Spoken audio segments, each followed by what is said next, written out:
ว่าประเทศของมึงมีอยู่ที่แมปไม่เคยมีมึงมาจากไหนตายหักมาจากไหนมึงก็ไม่รู้มึงหยุดเชื่อไอ้อนุทินของมึงอะไรเชื่ออะไรกูไม่อยากรู้แต่ว่าไอ้อนุทินแล้วก็ประเทศของมึงเนี่ยสันดานมันโจรเลยแล้วก็หยุดเชื่อมึงอะไม่เคยมีประสาทอะไรไม่เคยมีแล้วก็มึงมาจากไหนกูไม่รู้แต่ว่ากูอยากให้ดูที่แมปนี้ว่ามึงเคยมีปะที่สมัยก่อนมึงไม่เคยมีโอเคปะหยุดเลยหยุดทำตัวเป็นควายแล้วเป็นโง่เชื่ออะไร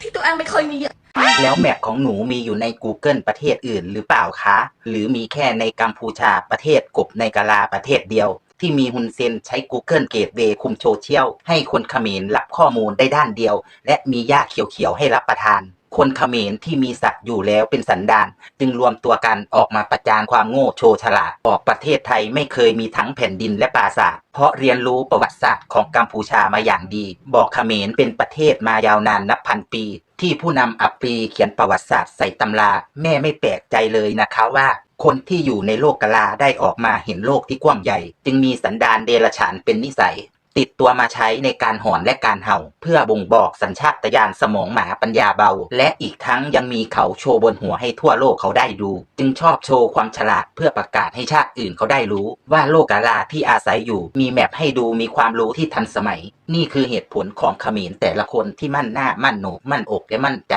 ว่าตัวเองนั้นฉลาดมีปัญญาเพราะเรียนรู้มาจากตำราสอนคนให้เป็นควายช่างหน้าสมเพชเวทนาเหลือกะไรที่มีสมองเป็นควายร่างเป็นคนปากเป็นหมาเหมาะสมแล้วค่ะที่ได้ไปเกิดบนแผ่นดินที่ต้องด้วยคำสาปและมนตรามีผู้นำอำมหิตและชั่วช้าประชาชนก็ชาติหมาปัญญาควายมึงก็ระลึกบุญคุณจ้างศูนย์อพยพเนี่ยศูนย์เขาอีด่างเนี่ย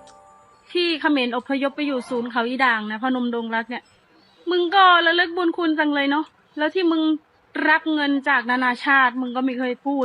หนูคะถ้าเขมรไม่มาเนรคุณเขาก็ไม่มีใครเอามาพูดให้ระลึกถึงบุญคุณเขาหรอกค่ะเพราะที่ไทยเคยช่วยเหลือและเมตตาคนกัมพูชาเมื่อหลายปีก่อนก็เพราะเห็นคนเขมรนั้นเดือดร้อนเล่ร่อนแรมร้อนหนีตายจากเขมรแดงมาสยามเป็นเมืองยิ้มนั้นต้อนรับทุกเชื้อชาติทุกภาษาชาติใดเดือดร้อนหนีภัยมาไทยอาสาให้พึ่งพาและอาศัยและไม่เคยจะคิดหวังสิ่งตอบแทนแต่ใดๆเพราะว่าคนไทยมีน้ำใจที่ล้นปีแต่เขมรนั้นเป็นชาติที่อับปีไทยให้อยู่แบบฟรีๆแต่กลับมายึดพื้นที่แผ่นดินไทยเขาไปครองแล้วแบบนี้จะไม่ให้คนไทยไปเรียกร้องเอาแผ่นดินที่เคยเป็นเจ้าของกลับคืนมาได้เลยเหรอคะแล้วเหตุใดคนเขมรถึงบอกว่าเป็นแผ่นดินของกัมพูชาทั้งที่ไทยมีหลักฐานยืนยันว่าเป็นเจ้าของพื้นแผ่นดินไทยพอจนมุมด้วยหลักฐานอ้างอิงได้ก็ใช้สันดานจันไรกล่าวหาใส่ร้ายว่าไทยนู่นนั่นนี่บอก UN ส่งเงินมาให้ค่าเช่าที่ไม่ได้มาอยู่แบบฟรีๆอย่างที่ไทยนั้นกล่าวหา